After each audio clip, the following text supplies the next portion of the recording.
Hola, bienvenidos y bienvenidas una semana más a Rendimiento Evolutivo. En el episodio de hoy volvemos a tener como invitada a la psicóloga deportiva Uxue Ochoa. Con Uxue vamos a hacer un episodio creo que interesantísimo y que os va a encantar, donde vamos a hablar desde el punto de vista psicológico de las cosas que hemos ido viendo en, por ejemplo, el último documental del Tour de Francia llamado Unchained, donde vamos a hablar de las dinámicas de equipo y de la forma de hablar en las diferentes escuadras y las diferentes circunstancias. Hablaremos también de la relación entre los tres líderes de Jumbo-Visma en la última Vuelta a España. Hablaremos del documental de Cavendish, donde expone su proceso de depresión. Y terminaremos hablando también del documental de Movistar, El día menos pensado.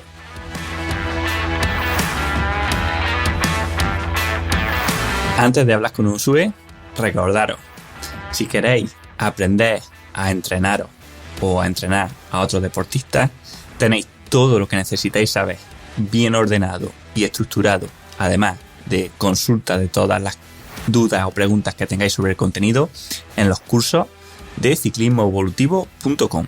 Os dejo un enlace a los cursos en las notas del episodio y recordaros que son cursos online que podéis ver a vuestro ritmo tantas veces como queráis, hacer las preguntas que necesitáis y sobre todo muy prácticos, llevando todo lo que hablamos en el podcast a aplicaciones que pueda utilizar desde el primer día. Dicho esto, vamos con la entrevista.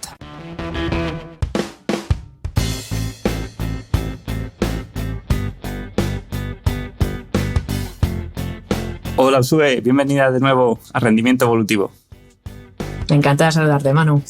Bueno, pues nada, encantado yo. Estaba deseando que volvieses por el podcast. Al final había que encontrar un poco la excusa y creo que el episodio que tenemos hoy es interesantísimo. Creo que a la gente le va a encantar porque, bueno, vamos a hablar un poco de dinámicas de equipo en base a los últimos documentales que han aparecido en el mundo del ciclismo, ¿no? Este de Netflix, de Unchained, del Tour de Francia, que salieron cosas súper interesantes y que muchas veces al ojo aficionado pasan desapercibidas, pero que a ti como psicóloga deportiva y que has estado trabajando con ellos, pues nos vas a sacar cosas que sé que van a ser muy interesantes y también, si da tiempo, hablaremos del documental de Cavendish y también de El día menos pensado, de Movistar. Pero bueno, si te parece, vamos a empezar poco a poco por orden de aparición, ¿no? Vamos a empezar de menos a más. Y al principio, bueno, del documental, en el capítulo 1 o 2, pues sale o aparece el equipo francés de Ye, ¿no? De Marc Madiot. Uh-huh. Y no sé qué te parece a ti la dinámica, porque por un lado, creo que me decías que te gustaba la forma de transmitir, ¿no? O de trabajar de Marc Madiot, pero por otro, me daba la sensación a mí cuando lo escuché que le metían muchísima presión a Gaudu, no el equipo directamente, pero sí como que lo veía y pensaba, pobre Gaudu, que, o sea, parece que Francia entera espera que gane el Tour y quedar quinto, que es para un ciclista normal sería algo súper exitoso, para ese ve casi como un fracaso. A ver, sí estoy de acuerdo en que para mí como manager general, Mariotto sí tiene una comunicación adaptada a su posición, ¿no? Que al final es un líder y creo que es un líder al que se le sigue, es decir, se le respeta y eso no lo tienen todos para nada. ¿Qué pasa? Que claro, sí tiene muchas frases, entre comillas, como digo, filosóficas, ¿no? De cómo entiende el ciclismo, cómo entiende la manera en el que hay que vivir el sufrimiento y el dolor, cómo hay que sobreponerse a ello y tiene, pues no, pues, frases que son verdaderamente interesantes, pero a la hora de gestionar el equipo como tal, sí que se centra mucho en Gaudu, ¿no? Incluso previamente en cómo ha tomado la decisión de dejarle a Pinot en un segundo plano y darle ya paso a Gaudu como siguiente posible, ¿no?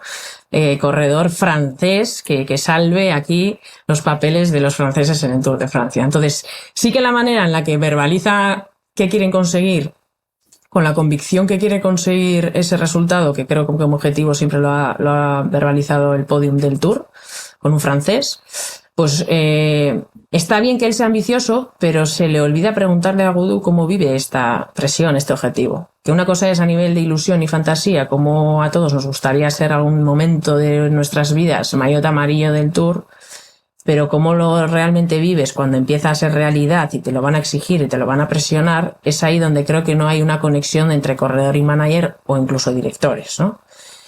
Sí, en cambio, me gusta cómo aquel día que empieza a perder tiempo, tienen esa reunión de crisis, de gabinete de crisis en el hotel, se juntan todos, él es Marc Madiot el que toma la iniciativa y expresa muy bien, ¿no? Que todo lo que ha ocurrido no es solamente físico, que puede ser mental, y ahí sí que, debido a las referencias que hace del propio equipo, de cómo nosotros estamos unidos, hemos trabajado, nos conocemos, hay 7 corredores que apoyan a Gudú y entonces refuerza, ¿no? Lo que sí es realidad, más allá del resultado, y que somos capaces de por lo menos intentar lucharlo y tal, todo esto te estoy diciendo de memoria, pero es algo así como él lo explica. Ahí de repente hay un cambio y al día siguiente Gudú es capaz de volver a estar en su sitio, o por lo menos donde se espera de él que esté. Pero claro, todo esto se tiene que traer trabajado de cómo vives esta expectativa, cómo vives que de repente no es Pinot el que va a llevar todo el escaparate y vas a ser tú. Es una persona que lo dicen muy tímida, poco social, que le gusta pasar desapercibida, y de repente le has puesto un objetivo totalmente contrario a lo que es él en su vida personal y privada, y no sé hasta qué punto eso se ha trabajado. Sí que luego él, con sus recursos, efectivamente, y con tener la habilidad de ser un grandísimo escalador, pues le da la vuelta, ¿no?, a la tostada, y ahí está la habilidad de uno mismo de sobreponerse a las situaciones de derrota, que así es como lo etiquetan, no estoy de acuerdo con eso, y esa unión de todo el equipo para hacerle ver que sí puede conseguir algo, que verdaderamente lo tiene en sus piernas, pues le da la vuelta, ¿no? Y en eso sí que considero que tiene habilidades comunicativas como manager, en cuanto a ser el jefe del Groupama. Sabe comunicar, sabe qué palabras usar, sabe de qué manera, con qué tono de voz, de pie, verbalizando, mirando a los corredores, incluye absolutamente a todo el staff en esa reunión. Todo eso no sé si es consciente o inconsciente, pero tiene su efecto, que al final al día siguiente se ve, ¿no? Y no es que de repente, bueno, ahí siempre se cuestiona, no es pura psicología, es psicología y fisiología, ha sido un mal día y luego se ha sobrepuesto a él y esa conversación ha dado fruto para... Bueno, pues no sabemos, pero es importante que esa conversación sí ofrece una calma al corredor. Porque si se convierte ese grupo en un estado de luto, de madre mía, la derrota, hemos perdido hoy tiempo y ya está, y todos en silencio como un punto tenso, incluso triste, pero a la vez enfadado y tenso, no facilita. Entonces ese encuentro creo que sí es importante y debería de haber en más ocasiones en distintos equipos. Sí, por ejemplo, Marc Madiot valora, ¿no? Y habla de que valora el esfuerzo, el sacrificio de cada corredor mucho, ¿no? El esforzarse al límite aunque no lo consiga, y contrasta mucho con el otro equipo francés, AG2R, que creo que te gustó menos, ¿no? Porque es verdad que el director es como de estos de, no sé, que da órdenes, ¿no? Y orden de hay que apretar, hay que sufrir, hay que ganar, ¿no? Y entonces, no sé qué te pareció como el director es Julien Jourdi. A ver, lo que yo detecté nada más ver el documental es una persona que con la ilusión que ha tenido de ser parte de este proyecto puede tener ese contagio emocional absolutamente a todo el staff, y eso es muy potente. Pero a la vez consideré que no está él trabajado a nivel interno con sus propias emociones, ¿no? Cuando recuerda un poco la vivencia de sus padres y se emociona, no es que porque nos emocionemos no estemos trabajados, no es esa la lectura, sino en la manera que luego él involucra. Y no solamente en él, lo hemos visto en muchos directores que son también excorredores, que luego aplican, parece ser que se les olvida lo que vivieron ellos como corredores, una manera mucho más impostor, de una manera mucho más dura, con mayor frialdad a la hora de relacionarnos con las personas. Y tener un cargo de poder no significa eso, y a veces lo confundimos. Tener un cargo de poder te supone asumir responsabilidades, asumir decisiones que no a todo el mundo le va a gustar, pero eso no significa que tú tengas que ser empático y tengas que entender al que tienes de frente. Eso no supone que por tener poder no puedas hacer preguntas, porque a veces entendemos que no, como tengo que saber todo y tengo que tomar decisiones, no puedo preguntar. Y ese es un grandísimo error, ¿no? Entonces, claro, vemos la diferencia que Ben O'Connor es el líder. Como el año anterior ya hizo un grandísimo resultado, se espera de él que va a ser, ¿no?, como la Revolución Francesa, en un equipo donde se espera que AG2R tenga ese lugar, y cuando las cosas no van saliendo bien, pues ahí empiezan a salir los estresores y lo que se dice siempre, ¿no?, en circunstancias adversas sale nuestra personalidad más automática. Entran como en pánico, que es lo que no hay que hacer precisamente, y entonces incluso dejan de saber o cuestionar o de cuidar al propio corredor de cómo estás, qué necesitas, cómo planteamos ahora el Tour después de lo que ha ocurrido, y se centran más en, mira, lo siento, no es lo que esperábamos, pero tienes que seguir, tienes que salir.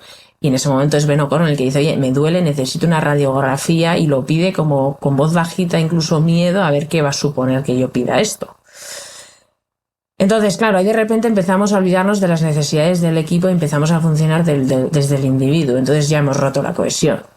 Y ya no solamente con la relación del propio director o manager con el corredor, es que eso lo viven absolutamente el resto.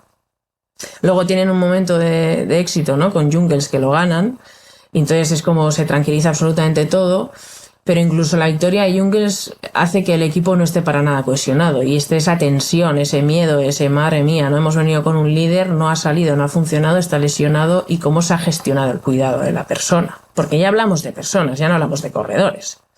Entonces, claro, si uno no está trabajado en sí mismo, toda la comunicación que tú vas a absolutamente dirigirte al resto del equipo del staff de los corredores va a estar condicionado con la vivencia que tú estás teniendo.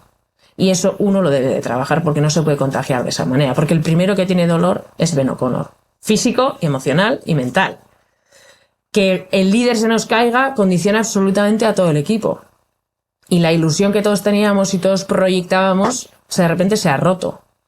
Pero hay que saber sobreponerse a él y no anclarnos y agarrarnos a eso. Y entonces ahora como que te castigo, porque aunque tengas dolor, pues me pides la radiografía y venga, te la hago, pero tú mañana vas a salir, ¿no? Y ahí ya no hay cuidado, ahí hay un castigo. Por lo menos ya no se ven ni los intereses del corredor, y entramos ya en pura emocionalidad, que normalmente lleva a la no cohesión, al conflicto, a que no te sientes a gusto en ese equipo. Y lo que yo siempre digo, no, ahí es cuando más hay que trabajar, aquí la pegatina que no se ve, que es pertenencia de lo que yo llevo, que es a G2R. Y Ben O'Connor no creo ahí que estuviese muy a gusto de ser partícipe de ello. Sí, de hecho fue una de las cosas que a mí me parecieron más aberrantes del documental, porque ese trato que tiene con el ciclista, que ya no solo es como que le metes la presión de como si fuese su culpa que se ha caído o su culpa de que no están dando, sino que encima le estás limitando el resto de la temporada, porque claro, correr un Tour de Francia ya es bastante duro como para hacerlo pues con una costilla partida o estando mal, y luego la falta de confianza que le das, pues incluso para este año, o sea, hasta qué punto pues ese miedo que seguro que tiene el corredor al director, a la represalia, no están haciendo que este año, en ese momento de metaestabilidad, de sigo, paro, ¿no? De cuando te llevan al límite, pare antes de tiempo, ¿no? Y su rendimiento al final ya no fuese solo el problema en el Tour, sino también ahora. Exacto. Es lo que acabas de decir, Manu, totalmente de acuerdo.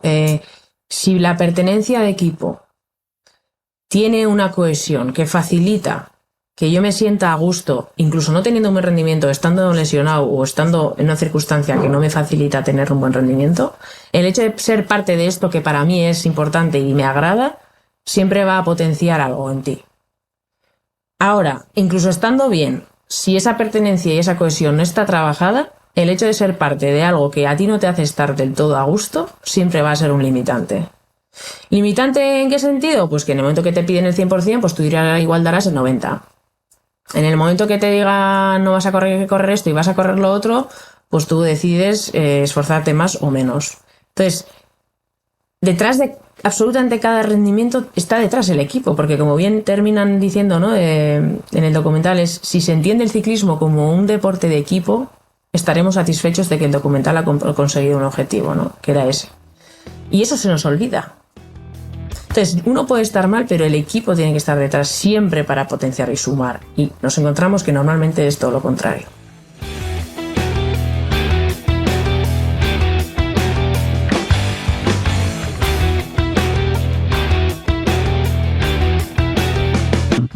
Qué bueno. Bien, vamos a pasar a un equipo que, bueno, Ineos. Lo más destacado de Ineos en el momento en el que sacan la etapa de Alpe d'Huez, cuando Pidcock sale, coge la fuga. En principio no se sabe bien si para ayudar a Geraint o no, pero bueno, luego deciden también entre ellos directores de echar para adelante, y también se ve que eso a Geraint como que no le gusta mucho porque está disputando el tercer puesto del podio y está un poco disconforme, pero es verdad que el lenguaje o cómo lo llevan pues es muy elegante, ¿no? De una forma muy bien. No sé qué te parece la actitud de Ineos o del director Steve Cummings. Bueno, Habrá, ¿no?, circunstancias que no sean tan bonitas como los que nos han mostrado, pero por lo menos lo que hemos visto sí es para mí, ¿no?, de usarlo como ejemplo. Es decir, Steve Cummins, bueno, tiene su histórico deportivo, pero ahora sabe que tiene otro rol y se ve, ¿no?, que aparte de una de las primerísimas cosas que se le pide a un líder es capacidad de empatizar, y creo que es una de las personas que lo muestra muy bien en el documental, al menos, en una circunstancia que no es para nada fácil, ¿no? Porque efectivamente, siendo un equipo que ha sido los últimos 6-7 años el absoluto ganador del Tour de Francia y como que hacían lo que querían, a de repente tener otros rivales que les están comiendo la tostada, a saber gestionar eso, ¿no? Con un Geraint Thomas que ya en los medios se cuestiona su edad, su rendimiento, pero dentro del equipo para nada eso es visible y se le da toda la confianza y una plenitud muy importante también para Geraint Thomas. Y con esa pues nueva incorporación de la juventud, el punto de locura, el todoterreno Tom Pidcock, que quieren algo con él, pero no saben cómo gestionar el objetivo principal, que es la general, ¿no? Y esos momentos que efectivamente son difíciles de encontrar en un ajetreo de hotel pa' aquí, hotel pa' allá, terminamos, hay masaje, hay control antidopaje, todo esto, busca ese espacio, sobre todo en los masajes, ¿no? Que es cuando el corredor más tranquilo está, fisiológicamente, donde hay momento de dopamina y endorfina, donde el placer del masaje siempre al cuerpo le genera una relajación directa, y es cuando se acerca a tener una conversación que puede no ser agradable, pero lo genera, ¿no? Totalmente accesible. Es decir, el tono de voz que usa es muy tranquilo, con gran apertura a la escucha. Él se sienta también, no está en una situación de pie, más o menos a la altura de la visión del ojo del corredor que está tumbado, tanto con Geraint Thomas como con Pidcock, y les pregunta, ¿no? Oye, ¿cómo te ha ido el día? ¿Cómo te encuentras? ¿Qué crees que puede ser para ti mañana? Nosotros, y hay un momento que a Pidcock le dice, yo creo que mañana puedes luchar por la victoria de etapa. Es una creencia mía, puedo estar equivocado, pero me gustaría saber tu opinión cuál es. Claro, eso facilita una conversación. Y entonces es Pidcock el que dice, bueno, espera, voy a ver un poco qué desnivel hay, cuántos kilómetros, jolín, empezamos ya directamente subiendo, bueno, puede ser un gran día, pero, y claro, ahí luego le meten la presión, ¿no? Sabes que en este equipo ganar, o sea, rendimiento es igual a ganar, no nos sirve andar bien. Asumes esa responsabilidad. Y lo mismo le plantea ya a Geraint Thomas, ¿no? Bueno, hemos pensado esto, ¿qué te parecería? Y Geraint Thomas, que sea capaz de opinar lo contrario a lo que se le están planteando, siendo los jefes que van a tomar las decisiones, es de alguna manera ejemplo de que hay algo de liderazgo facilitador existe, ¿no? Porque el liderazgo facilitador es el que te permite expresar cosas que pueden o no estar de acuerdo en esa reunión, pero sin ningún miedo a que vayan a ser enjuiciados. Y eso se facilita gracias a la manera en la que lo hace. Luego, efectivamente, llega la charla precarrera, están en el autobús y lo dice, ¿no? Pidcock, vamos a intentar que vayas adelante, vamos a intentar cuidar a Geraint Thomas hasta entonces, pero en algún momento, y se le da la facilidad. Geraint Thomas, un poco de cara de asombro muestra, pero no dice nada porque entiende la jerarquía como es y que las decisiones, si se han tomado, es por algo. Él sí dice, yo me voy a dedicar a mi general y a centrarme en ello, el equipo tiene otros intereses, y Pidcock tiene la confianza, que no la vive como amenaza, creo, sino totalmente de reto de esta oportunidad, eres joven, bajas bien, es un momento bonito, si tú ves la ocasión, hazlo. Y de hecho, cuando empieza nada más coronar Ubisque, creo que es, y se va para abajo, no hay ninguna comunicación desde el coche, le dejan hacer, incluso alucinan de madre mía cómo está bajando y luego le dicen good job, y le refuerzan, ¿no? No hay un cuestionamiento de la decisión que ha tomado en el momento que ha tomado, porque aún quedaba carrera. Geraint Thomas puede estar o no de acuerdo, pero esa facilitación comunicativa mucho antes que en la etapa, que es cuando se hacen a veces las reuniones, bueno, a veces no siempre se hacen las reuniones en el autobús antes de correr, pero ya se ha masticado algo en las conversaciones previas. Y sobre todo el cómo arranca, ¿no? ¿Qué tal te ha ido el día a ti? ¿Cómo estás? Eso se pierde. Y nos parece alucinante cuando escuchamos, ¿no? ¿Cómo que no se pregunta qué tal te ha ido el día? No se pregunta qué tal te ha ido el día. A no ser que sé que estás enfermo, a no ser que sé que te has caído, pero no hay una cotidianidad de qué tal estás, cómo te ha ido el día, porque no tienes ni idea de lo que ha pasado en ese cerebro durante 5 o 6 horas. Y eso es labor del director. No, es que no tenemos tiempo, estoy a 1000 cosas. Los no las compro. Porque tú estás gestionando personas, no rendimiento y resultados, que es a lo que únicamente se centran. Si gestionas personas, puede que estés más cerca del rendimiento y los objetivos. Y claro, cuanto mayor es la presión ya desde los patrocinadores, pues Eso es mucho más difícil, nos olvidamos de las personas y vamos directamente al número y al resultado y todo esto, ¿no? Pero Steve Cummings para mí es un gran ejemplo, por lo menos de lo que nos han mostrado en el documental. Y luego, consecuentemente, cómo los corredores asumen ese liderazgo.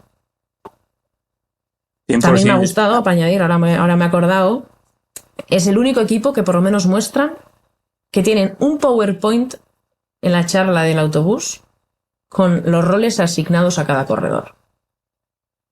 Y eso es fundamental, porque entonces tenemos claridad, evitamos confusiones, evitamos que luego, que seguramente me lo vayas a preguntar, ¿no? Como con el Education First, que la etapa que intenta de Pito, que es la de Alpe d'Huez, que luego gana Pidcock además, que se queden asombrados de jolín, pero no ha sido muy pronto el momento que ha atacado el Powells. Eso no se ha concretado, y si eso no se detalla, cada uno tiene capacidad de interpretar a su manera. 100%. Además, a mí me sorprende que todavía se vean cosas, no digo en Ineos, ¿no? Sino en otros equipos como los que vamos a hablar, cosas así tan a nivel estratégico, a nivel de charlar al corredor, como si estuviésemos hace 20 años. O sea, yo cuando competía tuve directores de ambos estilos, ¿no? Al principio, sobre todo, estos de ordeno y mando, y luego más amigos, pues tipo Steve Cummings. Y joder, es que la diferencia es abismal en cómo tú te sientes de bien y cómo eres capaz de rendir. Parece mentira que con todos los marginal gains que estamos teniendo ahora, que haya equipos pues que no estén cuidando esto, ¿no? Y de hecho, quiero que hablemos de Education First, porque tú decías lo de la etapa de Alpe d'Huez, pero si te parece empezamos con la primera, creo que es el primer capítulo en el segundo, ¿vale? Que es lo de Wiesegger en el prólogo. A mí me da la sensación, porque además lo dicen antes de empezar, Jonathan Bautes, que han tenido un año malísimo, están de los últimos, van a descender en la categoría, y la presión que le meten a Wiesegger, que lleva preparando el prólogo un año, o sea, lleva tal presión que se cae 2 veces, se cae una, y sigue, se monta ya. Vamos, ya la crono está perdida, o sea, es absurdo que siga, pero bueno, se monta y sigue a tope. Yo creo que por miedo al director se vuelve a caer, entonces ya se cae 2 veces, ya un drama allí. No sé qué te parece. Bueno, a ver, el Education First es el ejemplo de lo que muchas veces no se ve, pero tenemos que entender también en el ciclismo, ¿no? La presión que añaden los patrocinadores, que no son la cara visible de las cámaras, no son los que van de rosa en el Education First, pero efectivamente, viendo la trayectoria de cómo va el año, son los que condicionan efectivamente la cohesión, las interconexiones internas, etcétera. Claro, es una realidad, ¿no? Ocurrió el año pasado con el Movistar, no había puntos, ¿qué va a pasar? Eso es un estresor, pero hay que saber gestionarlo. Entonces, claro, el Education First centra incluso todas las miradas al Tour de Francia, porque es el evento del año donde más puntos se pueden conseguir, me da igual, ¿no? Las razones.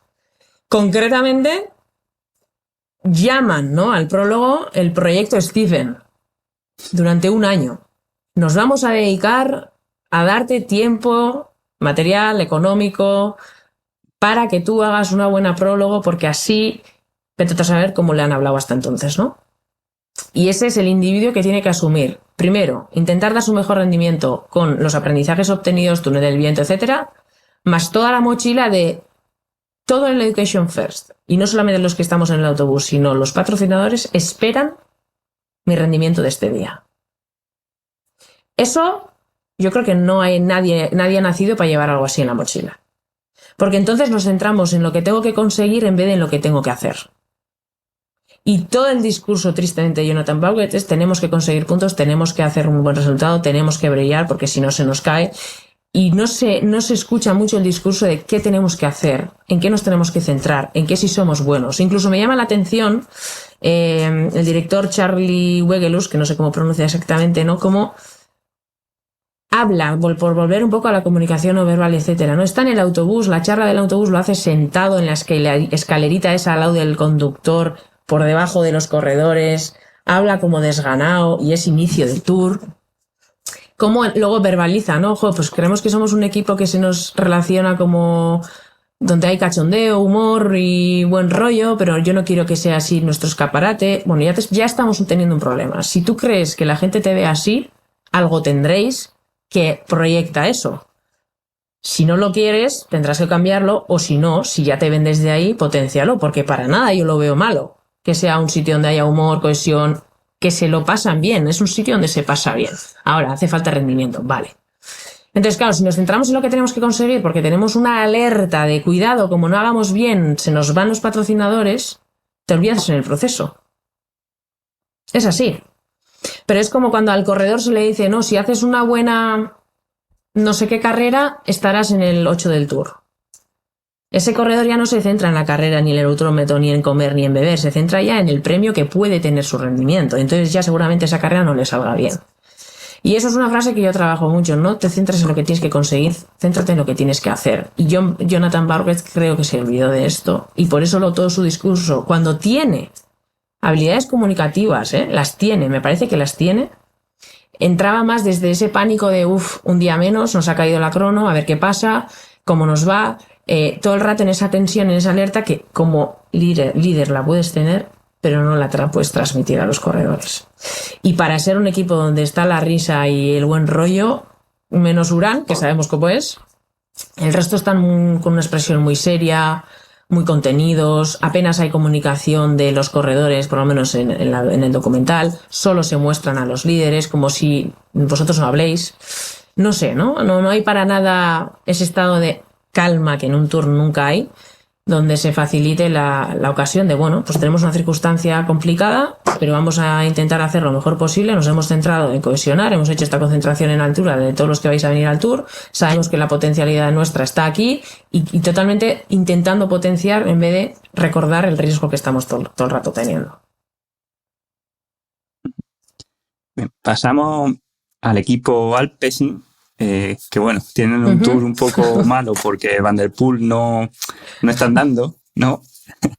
Y bueno, lo salvan en el último día con Philipsen, al que además hacen como un poco de bullying, o sea, le dicen Jasper Disaster, ¿no? Porque, bueno, está un poco despistado y tal, en fin. Nada que sea extraño dentro de los ciclistas. Pero no sé qué te parece el trato que tiene así con el equipo, todo el tour donde no consiguen nada. ¿Qué te pareció? A ver, sin tapujos, suspenso. O sea, no puede haber un liderazgo de esta manera, de esta magnitud. O sea, Christophe, que es la cara visible, vamos a decir, que está su hermano y me lo menciona, ¿no? Pero es totalmente autoritario, no hay maniobra, no hay capacidad de colaboración, de empatía, de escucha, incluso lo verbaliza, ¿no? Las cosas tienen que ser como yo las veo aquí, en la realidad. Y si no ocurre eso, yo me enfado y hasta que no sea así. Entonces, claro, ¿en qué momento vas a encontrarle al otro? ¿Vas a escucharle al otro? ¿O en tu campo visual existe algún otro? Claro, viven de potencialidades como Van der Poel, que efectivamente no tuvo su tour, ya está. Y entonces trasladan todo ese peso directamente luego al sprinter, ¿no? Al disaster, que bueno, puede tener un punto de humor para quitarle también, ¿no? Un poco de seriedad a lo que pasó, que entra Van Aert ganando y luego él lo celebra, ¿vale? Él mismo se avergüenza mucho de ello. Me gusta y como el director lo protege en el sentido de no me gusta que le llamen disaster, ¿vale? Pero la gestión del equipo, ¿no? O sea, ese autoritarismo ya no permite el habla. Y sabes que tienen que ser las cosas como él dice y punto. Aún así, se permite, ¿no? Jasper Philipsen el expresar que no estoy de acuerdo con que el último día en el sprint de París, donde todo sprinter quiere lucirse, haya cambios en los hábitos que se han trabajado durante tanto tiempo. Eso lo decimos los psicólogos, ¿no? No introduzcas cambios en la competición si no los has vivido entrenando. Porque eso genera ya de entrada una amenaza. Tu cuerpo ya está dudoso, indeciso, con nervios, más miedos. Claro, ¿qué pasa? Que luego encima le sale bien. Casualidad, Jacobsen tiene un fallo mecánico y bueno, pues se lleva el sprint. Totalmente positivo para el sprinter, pero para nosotros es como jolín. Encima que él lidera de esta manera, luego ganan sobre... Entonces se potencia todavía su manera de liderar, ¿no? Para nada es un líder como yo suelo definir un líder, ¿no? O sea, no es para nada facilitador de la conversación, del encuentro, de la escucha. Es yo digo esto y se va a hacer. Ordeno, mando y tú lo haces. En el momento que incluso Jasper quiere mostrar, ¿no? su no de acuerdo, o sea, su desacuerdo, perdón, pues directamente le callan. O sea, no le dejan ni terminar la frase en el autobús. Me viene ahora ese momento, ¿no? ¿Qué futuro le espera a este equipo? Pues hombre, pues tienes extraterrestres, ¿no? Que te sacan vatios y números y siempre andan un huevo, pero ya a nivel individual o como equipo, los corredores hacen su propia cohesión y mientras no esté el coche y la vocecita del manager dando por saco, ellos sí son capaces de seguir, como el Wolfpack, ¿no? De Quick Step, o muy difícilmente van a correr como equipo y van a ser individuos que van a luchar por sus propios objetivos. A mí me parece muy preocupante la manera, y encima viendo en este tour que la han clavado, creo que han sido 4, ¿no? Para Philipsen, pues todavía más preocupante, porque para nada es el ejemplo. O sea, no debe de ser el ejemplo. Yo siempre lo digo, ¿no? Como me viene ahora el ejemplo de lo que yo suelo trabajar. Si yo te doy un folio en blanco, Manu, y te digo, dibuja lo que quieras. A veces eso es como lo que quiero, pero ¿qué? Pero, ¿no? Hay personas que entran en pánico y necesitan un poco, bueno, Manu, pues no, te doy un folio, dibuja una casa. Ah, vale. Y te doy la libertad de que tú, según tengas definido el concepto de casa, lo dibujes. Pero te puedo decir, Manu, vas a dibujar una casa que tenga el tejado 2 centímetros a un lado, 2 centímetros a otro, tenga 2 chimeneas, tenga 4 ventanas y necesito que tenga toda la parte de la hierba con un color de verde, este tipo de verde. ¿Qué libertad te dejo a ti?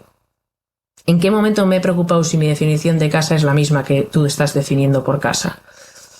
Y entonces ahí ya el dibujo seguramente sea para mí, pero dibujado por ti. ¿Dónde queda Manu en todo esto? En ningún lado. Y eso no gusta. Aunque hagas una preciosísima casa y a mí me encante. Es decir, obtengas la victoria.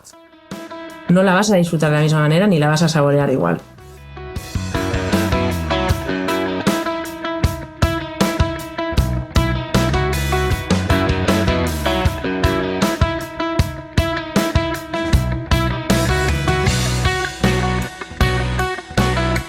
¿Sabes? Me recuerda al ejemplo este de que dice a un ornitólogo que coge a un pájaro en el nido tal, y empieza a darle clases de vuelo así con las manos tal, y cuando al mes o a los 2 meses el pájaro coge y salta del nido y se pone a volar, ¿no? Y se queda pensando, joder, lo he enseñado a volar. Y ahí un poco lo mismo, ¿no? A veces el director puede pensar que gracias a su disciplina o gracias a su charla hace que los corredores anden, cuando simplemente eso, ¿no? O que ha cogido un grupo que se entiende muy bien o son muy amigos, o simplemente un gran campeón que llega, gana, tipo Van der Poel, y ya está. Pero no por ahí. No sé si, por ejemplo, ya que hablabas también de Wolfpack, de Quick Step, ¿crees que puede pasar un poco lo mismo o te parece que no, que Lefebvre ya es un tipo que ha hecho buen equipo? Desde luego, cuando ves cómo trabajan, pues sí que es verdad que parecen, ¿no? Porque además todas las carreras, todas las estrategias que hacen son así de ir mucho en una fuga, no sé. Es verdad que Quick Step parece que trabaja diferente, pero no sé tu visión. A ver, un poco por cerrarlo de Alpecin para ver un poco cómo tendría que, por lo menos por mi manera de entender el liderazgo funcionar, sería, puede exactamente haber tomado como buen líder la decisión de que cambiamos el último trabajador para ti y va a ser este otro que va a sprintar para ti en el último momento, pero la manera en la que vamos a comunicar tiene que ser muy distinta a la que se muestra en el documental, ¿no? Es, oye, Phillips, hemos pensado por circunstancias esta persona, le vemos mucho más fuerte, lo hemos hablado con él, ¿qué crees? Sé que es un cambio, y te adelantas a lo que ya va a decir el corredor, ¿no? Sé que es un cambio y los cambios no nos gustan en el último momento, pero creo que esto va a potenciar tu sprint, te va a facilitar. Todo eso, estamos ante la misma circunstancia, pero haciéndolo de una manera muy distinta para que el corredor no lo viva como amenaza, aunque nunca nos gusten los cambios en el último momento, ¿eh? Cosa que bueno, pues por volver al Quick Step, yo creo que ha tenido que haber un trabajo totalmente de primero darle valor a la identidad de qué somos, con qué nos queremos representar y con qué representación nos vamos a todos identificar, ¿no? Y de ahí que Lefebvre lo explica muy bien, ¿no? La manada de los lobos. Nunca un lobo caza solo, necesita a los demás para poder obtener el premio, que en nuestro caso sería la victoria, ¿no? Entonces nunca ningún corredor va solo y necesitamos al equipo. Podemos tener pues mayor empatía o menos con él por la manera autoritaria que a veces se muestra de cara a los medios, pero yo creo que internamente es un tío que sabe gestionar egos, vamos a decirlo así. No es para nada fácil dejarle en un tour al arcoiris a la Philippe, para nada fácil, sabiendo también, ¿no?, la personalidad que puede tener Julián, pero él se centra mucho en qué equipo quiero, para qué, y es claro en su decisión y transmite esa claridad al resto. Por lo tanto, Jacobsen no muestra en ningún momento, jolín, a la Philippe se ha quedado fuera por mí y yo en el último momento tengo un fallo mecánico y no hago el sprint, y no lo vive como presión el hecho de que él haya sido, ¿no?, el priorizado.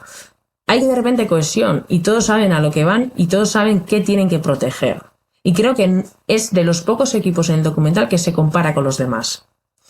AG2R, Education First, equipos más minoritarios, ¿no? Que el Jumbo, el Ineos, etcétera, directamente dicen es que no tenemos el presupuesto de estos equipos grandes, es que nosotros tenemos que conformarnos con otra cosa. Quick Step creo que en ningún momento lo menciona y se centran en qué somos, qué podemos ofrecer, dónde está nuestra potencialidad. En función de eso elijo de unos 30 corredores los 8 mejores para ir al Tour. Nos vamos a centrar con Jacobsen. Luego arrancan espectacularmente, ¿no? Ganando la crono con el maillot amarillo, todo esto, ¿vale? Pero luego me gusta cómo él muestra, ¿no? La relación ya como líder de cómo me relaciono yo con el fracaso, derrota de que Jacobsen no ha podido sprintar por un fallo mecánico, ¿no? Dice, bueno, yo sé que al día siguiente sale el sol, que el mundo sigue, sin nosotros o con nosotros, nos tenemos que centrar en lo que viene, no nos podemos atascar en el accidente que tuvo Jacobsen, sino seguir adelante, motivarle, apoyarle en que sí puede volver a ser el sprinter que era, y me encanta cómo le verbalizan los directores todo esto durante todo el Tour, ¿no? Eres uno de los mejores sprinters. Eso no significa que ya tengas la victoria, pero céntrate y ten fe en ti porque sabes que eres bueno. En el momento tan complicado de ver, no sé cómo es el puerto, ¿no? Donde termina ahí contra la valla caído, que tienen que dejarle solo porque si no se juegan a que más de uno se quede fuera de control, que su compañero no le quiere dejar, pero Florian, ¿no? Y él se queda solo. ¿Cómo gestionan eso? ¿Cómo todo el equipo le espera animándole? Venga, venga, venga, que llegas, que llegas. Eso es un equipo. Eso es muestra de que hay una cohesión. No es yo me voy, me cojo mi masaje, me piro, yo vengo y ya vendrá y luego le felicito en el hotel en caso de... No. Eso hay unión, hay confianza, hay grupo y se ha visto este año en la Vuelta con Remco, ¿no? Cuando todos esperaban que se fuese a casa, el vuelco que le ha dado, ¿no? A esa situación adversa de 28 minutos perdidos en el Tourmalet y cómo me vuelvo a enganchar por y para mí. Ya me da igual los medios, ¿no? Por y para mí, porque yo he hecho un esfuerzo, tengo un sacrificio, se espera de mí grandes cosas, de repente estoy hundido porque no lo he conseguido, pero soy capaz de volver a ser resiliente, de volver a sacar objetivos, de volver a conectarme y hacer así cada vez que entro en meta diciendo esto también rula. Y eso es como un mensaje ya no al aficionado, sino a todos los directores, staff, otros compañeros, que vean que los días malos existen, pero que la cabeza puede darle la vuelta a ello o todo lo contrario, ¿no? Asumirlo y hundirnos. Entonces, el Quick Step tiene algo marcado, que es la identidad. Y muchas veces es lo que yo trabajo cuando entro en el equipo que hago algo puntual de diferentes deportes, ¿no? Bueno, ¿qué es vuestra identidad? ¿Con qué os representáis? Pues, y a veces el mundo animal nos trae esos ejemplos, ¿no? Que si como unas hormiguitas, que si todos trabajando, el Wolfpack, esas cosas existen. Y en el All Blacks, por ejemplo, de rugby, tienen todos esos conceptos, ¿no? Primero trabajan la cohesión para que uno se sienta orgulloso de que yo soy parte de esto, que cuando yo me retire me acuerde de este equipo porque qué bien nos lo pasábamos, qué cohesión teníamos y cuando yo me acuerdo de eso es porque algo bueno ha habido ahí. Como cuando ahora de pequeños yo pregunto a la gente, dime un profesor buenísimo y la gente te lo trae. Y dices, ¿qué tenía ese profesor? ¿Por qué te enganchó a esa asignatura? Entonces no es la asignatura, sino el profesor, pues lo mismo. Más allá del rendimiento y tus resultados. Porque cuando alguien se retira y se le pregunta, dime un equipo, no te dice los resultados de ese equipo. Te dice lo que vivió en ese equipo. Y eso es lo que hay que potenciar. Y que el Wolfpack tiene algo de eso, efectivamente, está claro. Que luego tiene mejores resultados o peores, pues este año, ¿no? Se ha visto un poco menos que lo que nos habían acostumbrado y eso son al final toma de decisiones que tienen que ir tomando de incorporaciones. Nuestro Mikel Landa se nos va allá con Remco, veremos si es un apoyo, si no es un apoyo y bueno, pues todos los líderes que tengan egos hay que gestionarlos. Pero Lefebvre yo creo que tiene una autoridad bastante marcada donde no se le tiene miedo, sino que se le respeta. Por lo menos esa es la visión que yo tengo, ¿eh? Aunque me gusta más Steve Cummings, ¿eh? Como lo hace a nivel comunicativo. Bueno, y hablando de equipos con líderes que tienen ego, vamos a hablar de Jumbo-Visma. En el documental tenía dos líderes, tres, aún no Kuss, pero estaba Roglic, Vingegaard y Wout van Aert, Sí. ¿no? Y de hecho hay un poco de problema en el equipo ya en la etapa que gana Van Aert, porque, claro, Van Aert, o la idea creo que era que Van Aert se escapara también con Vingegaard, al menos, o con Roglic.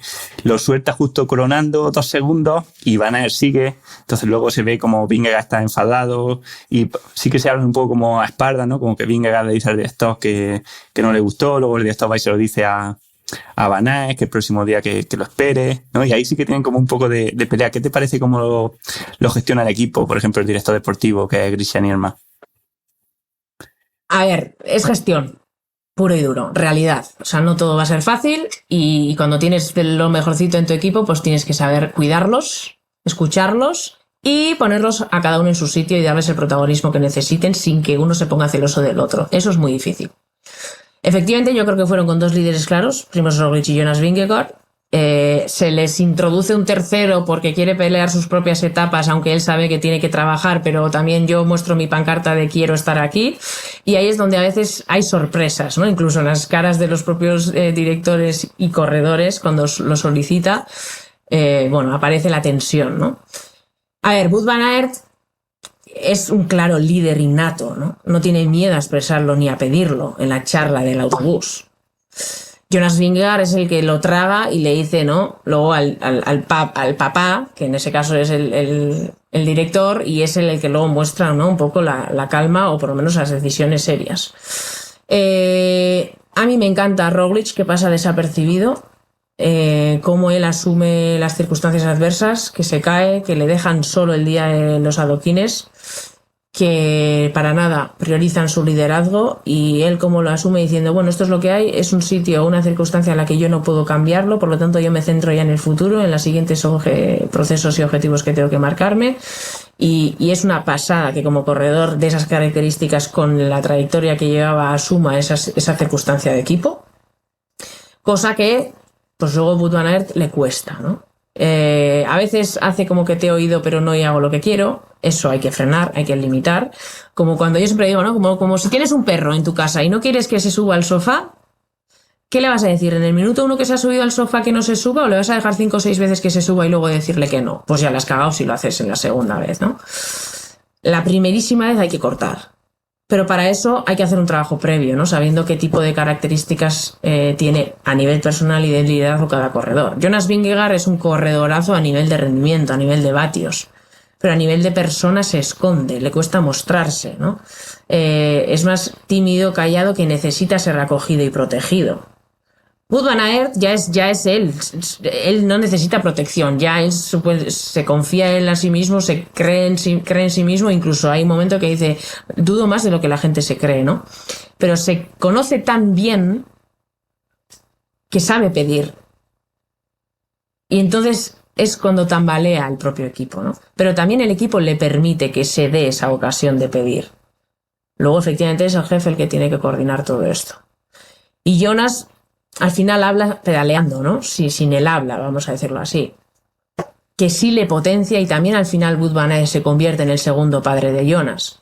Entonces, a la vez que tienen conflicto de intereses, también le ofrece ese cuidado. Yo creo que Wout van Aert ahí es un grandísimo pilar en el Jumbo-Visma porque es ejemplo de tienes que creer en ti y luchar por cuando tengas tus oportunidades y cuando no las veas pedirlas, pero a la vez tienes que cuidar a los tuyos, ¿no? Y es a Jonas cuando le potencia, tú le puedes dejar a Pogačar si subimos en la última parte a tope, es el día, ¿no? Que él revienta a Pogačar cuando él dice que voy por encima de mis límites y hasta que no le deja a Jonas Vingegaard con 20 o 25 segundos, aprieta la moto hasta terminar baldao.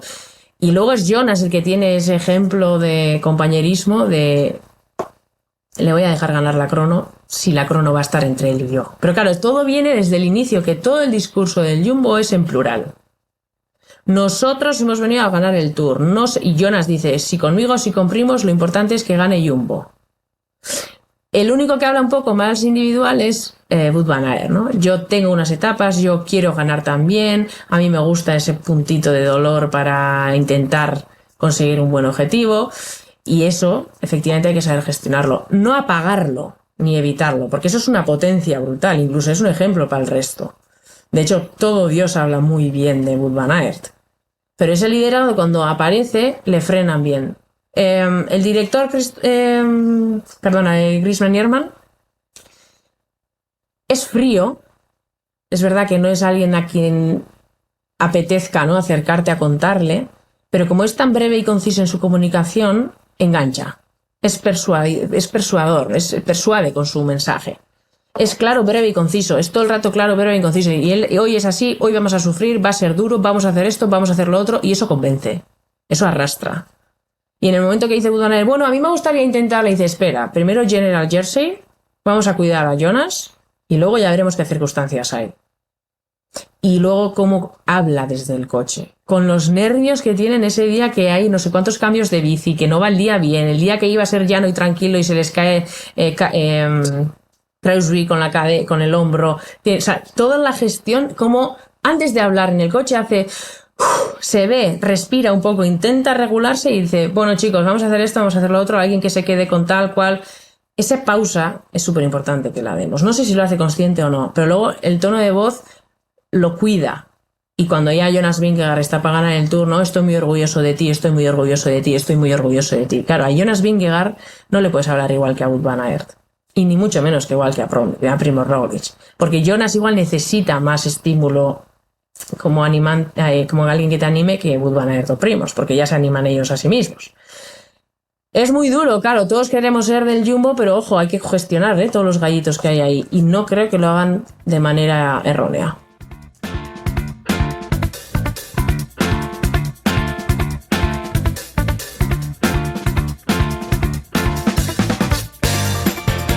Y por lo menos esa tranquilidad con la que habla se agradece o contrasta mucho con lo que se ve en otros equipos que jugándose mucho menos, o bueno, el propio Movistar en los documentales que vemos, ¿no? Esa calma contrasta con la locura o el caos, ¿no? de otros equipos. Pero para seguir con Jumbo, o sea, ¿qué te ha parecido lo de la Vuelta a España? Porque, o sea, al final ha sido algo curioso, ¿no? Porque parecía que la pregunta. Sí, bueno, parecía que lo lógico, ¿no? En un equipo así es que dejasen ganar a Q, ¿no? O sea, con el rendimiento que han tenido, cada uno ha ganado una gran vuelta este año. Y sin embargo, todo eso que se ha trabajado de equipo en estos últimos años parecía que saltaba por los aires cuando veíamos a Vingegaard o a Roglič atacarle al líder. Que no sé, ¿qué te pareció? A ver, yo creo que fue una sorpresa para ellos internamente la situación en la que se encontraron, ¿no? Esa dominancia de repente 3 en el top 3, con un Remco que desvanecía y entonces como casi todo a favor, ¿no? Claro, de repente, cuando todo va bien, también hay que saber gestionarlo. Porque entonces ahí es donde uno empieza a pedir. Claro, desconocemos, ¿no?, las tripas de todo esto. Yo creo que Sepp Kuss ha sido un pedazo de ejemplo de compañerismo, de pertenencia de equipo y de saber muy bien su rol cuál era, pero a la vez alzar la voz porque tengo yo carácter y también estoy en el momento de poder permitírmelo mostrarlo, y entonces ver cómo ese movimiento de pieza si rompía o cohesionaba el puzzle y teníamos cohesión, ¿no? Fácil no ha tenido que ser para nada. Pero hombre, ¿no? Como aficionados todos decíamos, jolín, ¿no? Sepp Kuss ha ayudado a ganar a Roglič el Giro, ha ayudado a ganar a Jonas el Tour y no es la primera vez que está ahí como último hombre y dando verdadero apoyo en los momentos más difíciles en cualquier otra grande. Y ahora están los dos que han ganado para ofrecerle ese homenaje a Sepp Kuss con ningún riesgo de otros equipos que le puedan quitar. Y ahí es donde quizás han aparecido ya los egos, ¿no? A mí me ha sorprendido personalmente Roglič, no me esperaba una parte de él tan egoísta, por decirlo de alguna manera. Creo que estaba muy contento por lo que estaban viviendo, le he visto más sonriente que nunca cuando siempre ha sido conservador, vamos a hablar más tarde, todavía no se ha hecho nada y ha estado como muy sonriente diciendo pues igual hay 4 líderes o sale otro más, o esa superioridad sí que la ha transformado como en calma hasta que vio que quizás él no iba a ser el preferido del equipo, ¿no? Entonces ahí cambiaron ya los roles, no sabemos si se hacían caso o no a las direcciones del coche porque tampoco conocemos si le decían a Roglič que atacara, que no atacase, y Jonas Vingegaard creo que simplemente ha asumido, ¿no?, lo que ocurría en carrera intentando responder desde lo que él consideraba interesante. Cuando tenían el peligro de perder al compañero de equipo, es la etapa que él gana y mete un minutazo al grupo de los favoritos, ahí está totalmente emocionado con la circunstancia y creo que desconecta un poco de lo que iba a pasar en la general, se le permite en el equipo, Sepp Kuss lo entiende y lo abraza. Y luego es ahí, ¿no?, cuando Jonas empieza a decir, bueno, yo estoy encantado de ayudarle y cambian las tornas, ¿no? La gestión ahí es súper difícil y yo creo que sí ha tenido que haber, como bien decía Sepp Kuss, reuniones internas. ¿Cómo estamos? ¿Qué objetivos tenemos? A nivel de patrocinador que nos interesa, a nivel de contratos que nos interesa. Y todo esto sí que han tenido que hablarlo y mucho individualmente para luego ponerlo en contexto, bueno, cultural del Jumbo y entonces luego saber cómo gestionarlo. El resto de participantes que han estado en la vuelta del Jumbo sí que han pasado más desapercibidos, no se les han metido tanto el micrófono y creo que ahí sí se podrían ver más cosas. Siempre íbamos, ¿no?, a los tres. Al final ha ganado el que yo creo que se lo merecía por el ciclismo, por esto que estamos hablando, de que esto es un deporte de equipo y lo que tú vayas a ayudarle a una Sepp-Kuss puede condicionarte en el siguiente esfuerzo que Sepp-Kuss vaya a poder hacer para ti. El cuerpo y el cerebro tienen memoria y creo que ha ocurrido lo que tenía que haber ocurrido, siempre y cuando se respeten absolutamente las necesidades de cada uno y hayan sido escuchadas. Eso es lo difícil, ¿no? Que no podemos agradar absolutamente a todos los corredores que tenemos, no podemos tomar la decisión donde todo encaje, pero el hecho de que se hayan escuchado ya permite que haya una cohesión y entonces luego se asuman mejor las decisiones, que estés o no de acuerdo, pero que las tengas que asumir. Y eso creo que es lo que al final ha aparecido, ¿no? Se veía, ¿no?, mucho, incluso llegaron a meter a la mujer de Roglic que había dicho esto, le había dado me gusta a una red social, o sea, el impacto hasta dónde llega, ¿no? Que luego estaba muy emotiva, muy llorosa en meta, y eso también se ha hablado, y bueno, yo creo que ha ganado el que ha tenido que ganar, y no es para nada fácil, por hablar ya de Sepp-Kuss, todo ese trajín, cuando él siempre se ha etiquetado como un tío con un rol de ayuda, de acompañante, de facilitador en el esfuerzo final a sus líderes, que se vea en esa circunstancia y cómo ha abordado absolutamente todas las entrevistas con una serenidad espectacular, una calma espectacular, y no sabemos si era porque él lo tenía claro, pero miedo no ha mostrado, inseguridad no ha mostrado, y ahí el equipo creo que ha tenido gran labor, pero desconocemos cómo ha sido esa gestión, que ojalá en algún día, en algún documental, nos lo puedan ofrecer. Ojalá, y que sean sinceros, ¿no? Que no sea un documental de publicidad. Lo veremos. Pero bueno, sí que quería preguntarte también, aunque sea brevemente, por el documental de Mark Cavendish, ¿no? Que también lo hemos visto. Y bueno, él nos muestra que después de su comienzo espectacular de su vida deportiva, de ganar, no sé, 33 etapas en el Tour, bueno, en ese momento 30, pues tiene unos años malos, que se lesiona, que enferma de mononucleosis, y pasa por una depresión gorda, donde incluso habla de que estaba pensando en el suicidio.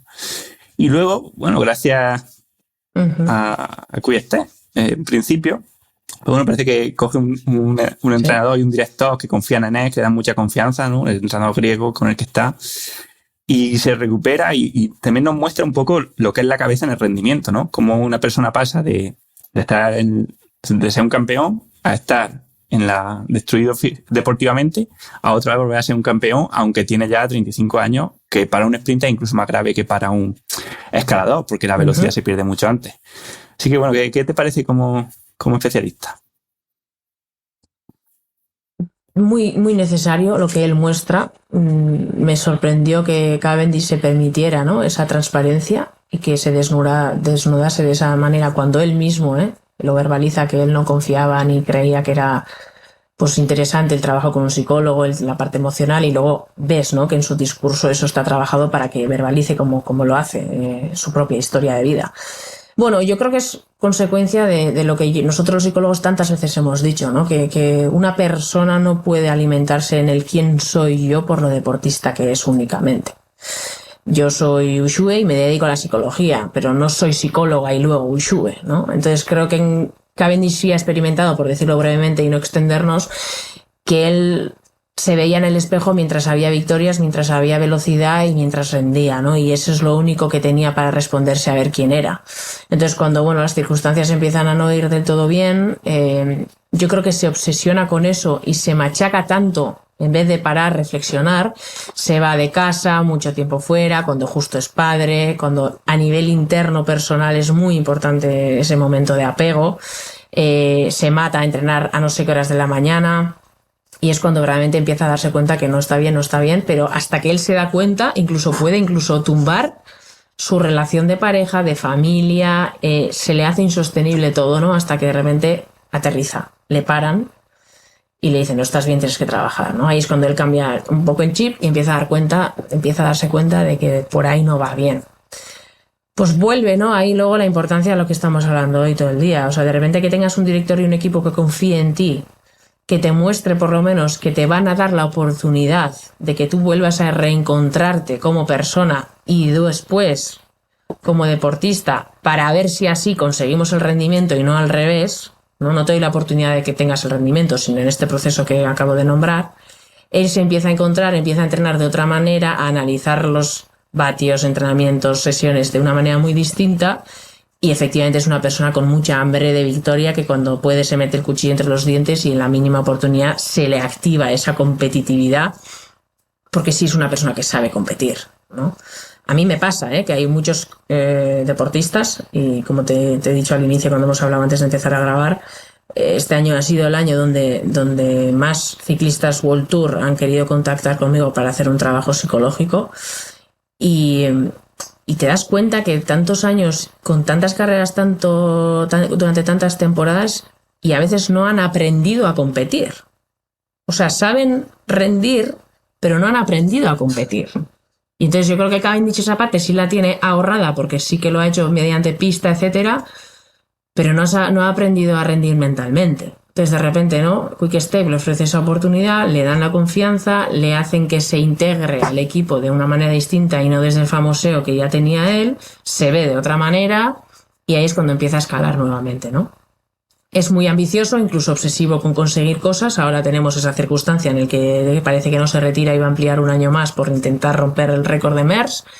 Yo lo veo peligroso porque puede volver a caer en el anzuelo de si no consigo esa numeritis. Quizás viva fracaso, frustración y su histórico deportivo para nada tiene que estar analizado desde ahí y creo que es un riesgo bastante elevado el que está asumiendo. Ojalá esté trabajándose y que no solamente le dé sentido en su carrera deportiva si consigue o no ese récord, porque si no volvemos a que cuando deje de ser deportista no se va a reconocer en el espejo y no va a saber responder quién soy yo ahora sin la bici. Pero bueno, un documental donde a todos, ¿no? Nos aterriza, nos enseña y nos muestra un corredor tan exitoso con tantas victorias y tal escaparate que a la mínima pasa al otro lado y totalmente se aísla, busca la soledad, estar solo, no expresa, su familia, su pareja ya empiezan a cuestionar, porque al final, ¿dónde está, no? El Cavendish no ciclista? Y eso, si le cuesta ver a él, imagínate al resto que nos ha acostumbrado a verle con maillot. Bueno, pues ahí entra toda la parte de la retirada deportiva que cuesta un montón y hay muchísimos ejemplos, ¿no? Nuestro querido Bala, pues bueno, parece que anda más que nunca este año. Gravel, da igual lo que le eche, pero no es capaz de quitarse el culote y el maillot. Ya, Ushue, pero ¿qué pasa? ¿Que si me retiro no tengo que andar en bici? No ese es el objetivo. Pero bueno, hay un desaprender la competición, eso es otro proceso de retirada, no se menciona esto, necesitan apoyo normalmente emocional, psicológico, se les hace, pues eso, ¿no? Si he estado tantas horas de mi vida encima de la bici, ¿ahora qué voy a hacer durante tantas horas, no? Hay muchos que se convierten, como en el documental, directores, sin hacer un proceso de trabajo, de duelo, entonces eso luego aparece en la manera que comunican al resto. Pero bueno, interesante lo de Cavendish. Sí. Bueno, la verdad que también es difícil, ¿no? Cuando alguien se acostumbra a ganar desde el principio, desde que tiene, yo qué sé, 15 años o 10 años, siempre gana, el pasar a estar atrás, creo que tiene que ser algo muy duro. Y no sé cómo lo llevarán pues, ciclistas tipo Ayuso, tipo Benepul, gente que ha ganado siempre todas las carreras, si llegan y se van a encontrar con otros como ellos, y claro, ya va a pasar a lo mejor de ser primero a ser quinto, o a ser décimo, o cuando tenga un mal día, a ser 30. Y eso que imagino que necesita mucho trabajo también. A ver, eso que has dicho, ¿no? Si soy una persona que por mis cualidades, me da igual cuáles, estoy acostumbrado a ganar y a ganar y a ganar, cuando llego ya a la élite o a la máxima élite, seguramente vaya alguien a decirme, no, estás equivocado, no eres el mejor siempre. Y eso te lo muestra a veces el propio ranking, ¿no? O las circunstancias. Al ser un deporte de equipo, que yo tengo que subrayar esto tantas veces, pues Ayuso puede ser un grandísimo ganador en categorías inferiores, pero luego cuando ya cuenta el equipo y tienen que coordinar y gestionar los equipos, pues ahí ocurre que el equipo empieza a tener importancia para su rendimiento individual también. Entonces, ¿qué pasa? Pues bueno, Ayuso a mí me sorprendió cuando le entrevistó, creo que fue Contador, en la Vuelta a España, que le preguntó que a qué balance haces y dijo, no, pues no estoy contento porque soy cuarto, primer español, sí, pero no estoy contento porque no he mejorado con el resultado, he obtenido el año pasado Entonces, ¿qué pasa? Pues que Ayuso no está siendo justo consigo mismo porque las circunstancias del año pasado con el de este no han sido para nada las mismas. Pero el haberte visto ganador tantas veces y ahora vivir como si hubiese sido un fracaso, pues hace que muestre un poco de quizás esta persona ha sabido ganar pero no ha aprendido a competir. Y eso sí que hay que trabajarlo. Genial, pues una última pregunta, Josué, y ya cerramos. No estaba no te la dije, pero ya que estamos hablando de documentales, no sé qué opinión te tienes de la forma de trabajo de Movistar estos años con todos estos documentales que han ido sacando del día menos pensado, ¿no? Que yo creo que llevan ya 4, ¿no? Y la verdad que han sido sorprendentes. Bueno, ¿qué te parece? ¿Qué aspectos ves así que te hayan llamado la atención como psicóloga deportiva? Bueno, nos daría para 1 o 2 o 3 podcasts a nosotros también, ¿no? El tema del día menos pensado, que yo decía, el documental menos pensado, ¿no? Que a mí me sorprendía absolutamente por todos los lados, ¿no? Está bien porque muestran efectivamente la realidad de un equipo, las circunstancias, las dificultades, las adversidades, lo difícil de liderar, pues el Bala, Nairo, Landa, ese documental, ese año, pero yo creo que las carencias vienen sobre todo de arriba, ¿no? De Unzué, de los directores, que claro que hacen un grandísimo trabajo, hay que entenderlos. O sea, yo, por eso te he comentado, ¿no? Hay 2 maneras ahora de trabajar la psicología deportiva, ¿no? Individualmente cuando te vienen a consulta los propios ciclistas para hablar de nuestro deporte ahora, pero empieza a haber otra rama, ¿no? Que es la más invisible de no, vamos a trabajar con los corredores, lo que necesiten ellos para su propio rendimiento, pero estamos en un equipo, hay que trabajar con los de arriba para que entonces no llegue tanta basura o tanto fuego abajo, ¿no? Entonces, claro, pues te das cuenta que de repente hay directores que no saben ni siquiera el nombre de sus propios corredores, que hay etapas en el Tour que no se han planificado ni se han asignado los roles, que es cuando Enric Mas y Marc Soler, ¿no? Dicen, oye, pero entonces atacamos, no atacamos, ¿cómo? No sabía. Herbiti creo que hay un momento que comenta, ¿no? De no hemos entrenado la crono por equipos como se merece un Tour. Y yo ahí digo, no, ostras, me cuesta entender que eso sea un problema económico como muchas veces no se achaca, ¿no? Creo que es un tema de gestión, de planificación, de seriedad, de timing, de reunirnos, de hablar, de comunicar, y eso a veces muestra de quizás estemos en un entorno, en un contexto, en un equipo, quizás digo como hipótesis de se facilita ahí la comunicación, no se facilita. ¿Quién es el que manda? Hay un orden mando y los demás asumís, sois como esclavos de lo que diga no sé quién. A mí me sorprendió y de verdad como imagen no creo que ganase mucho el Movistar, aunque luego el éxito sí ha tenido, porque bueno, como bien sabemos en publicidad, ¿no? Que aunque se hable mal, que se hablen de ti es importante. A mí me ha extrañado muchísimo, no sé qué consecuencias ha podido tener luego a la hora de fichar corredores, de que los corredores quieran o no ir a su equipo, no tengo ni idea, eso sí que no controlo, pero como aficionada y alguien que puede estar un poco relacionada de esto que estamos hablando, ostras, muchas carencias de liderazgo, muchas carencias comunicativas, muchas carencias de equipo, de cohesión. Yo siempre decía, ¿no? Cuando me preguntaban sobre esto, no son un equipo, son un grupo de personas y la diferencia de grupo y equipo es que el equipo tiene claros los objetivos, la comunicación es más o menos parecida y todos van hacia un mismo lado y reman juntos, y el grupo es pues individuos que cada uno tiene sus propios objetivos que intenta conseguirlos, vestidos de la misma ropa pero que no reman para nada al mismo lado, uno tira para un lado, el otro tira para el otro, y eso tiene que tener un patrón, por ejemplo, usar el ejemplo de remo, y no veo o no parecía que tuviese el Movistar. Entiendo que a nivel de corredores sí que servía un poco para humanizarlos, ¿no? Porque es verdad que se ve que sufren, que lo pasan mal, ¿no?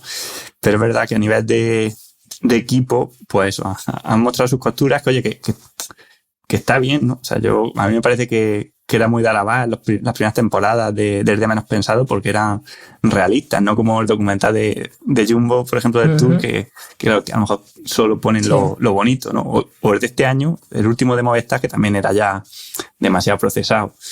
Pero bueno, es verdad que se notaba que hay cosas que a lo mejor, bueno, que hacen falta, ¿no? Que en muchos casos que se trabaje, ¿no? La psicología del deporte, ya sea con un psicólogo de forma normal, ¿no? Pero que alguien, no por haber sido ciclista profesional, sabe tratar a los ciclistas, ¿no? Exacto. Es así. O sea, tú has podido ser un grandísimo corredor Imaginemos, ¿no? Un Wout van Aert en un futuro si fuese director, ¿cómo puede ser? Cada uno que lo fantasee y lo proyecte. Un Jonas Vingegaard, si se convierte en un director, ¿cómo puede ser? Son los dos grandísimos corredores, pero ¿qué identidad, qué personalidad, qué carácter tienen a la hora de luego tener que gestionar una familia, ¿no? Que al final es el equipo? Pues muy distinto. Y la manera en la que tú hayas cerrado tu época deportiva y hayas vivido y vivenciado la retirada deportiva supone un duelo, hayas tenido mejor o peor circunstancia de cierre. Si eso no lo haces, luego lo vas a proyectar, que es lo que se dice en la vida normal, ¿no? Cuando uno se convierte en madre o uno se convierte en padre, proyecta lo que hemos vivido como madres o padres sin hacer el trabajo. Por eso se dice que a veces hace falta el carné de padre y el carné de madre. Pues esto es lo mismo. Haber sido un deportista bueno, mediocre o malísimo no te hace un buenísimo director. Aunque entiendas muy bien el deporte, tienes que entender a las personas. Y ahí todavía tenemos mucho trabajo que hacer. Bueno, pues espero que poco a poco la psicología deportiva se vaya haciendo un hueco más grande del que ya está teniendo, pero es verdad que hace mucha falta porque además no podemos separarlo. O sea, yo lo veo con el entrenamiento, o sea, con el rendimiento. Si es que si no entiendes el estado de ánimo de ese deportista o cómo esto influye a cómo rinde un día u otro y el efecto que tiene es mucho mayor que está un poco más o menos entrenado. Al final, el entrenamiento te da Exacto. 10 vatios, pero la cabeza te da 30. Uh-huh.